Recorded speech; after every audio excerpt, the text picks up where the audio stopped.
light of the recent events surrounding the killing of George Floyd and the ensuing protests that have followed and that have really spread to almost every city in our country, I believe this. I believe that God wants to do something in His church. I believe that God is moving through this moment in history and that He wants to do something in us and through us to bring change and transformation into our lives and to bring healing to our nation and our communities. As your pastor, I want to talk to you about an important shift that I believe we need to make as a church. In the book of Revelation, God shows us what heaven will look like. It's a place full of people from every nation, tribe, and tongue, full of equality and diversity, people worshiping God together.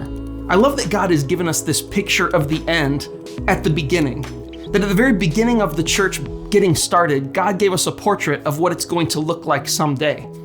And then when He says to pray that your kingdom would come, I believe this, that God is asking us to pray that His kingdom, as it's going to look like someday, would be reflected here on earth. That's why I'm asking you to do one thing with me, and that is this, to pray. And to pray one thing specifically. I want us to begin asking God to make Compass a church that looks like heaven.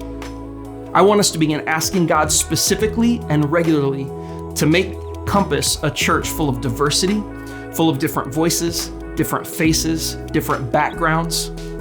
I want Compass to be a place where no matter where you're from, no matter what you've done, no matter what you look like, it is the church that feels like it is home for you. I don't know what that looks like exactly.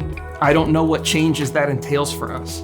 But I know this, that if we begin praying this according to God's will, knowing that it is God's will, that His kingdom would come in Compass as it is in heaven, that He will begin to move.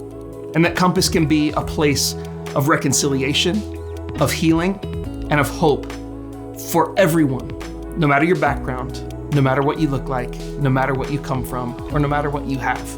So will you join me in praying this prayer every day? And then over the next several weeks, months, and even years, let's see what God does in and through our church.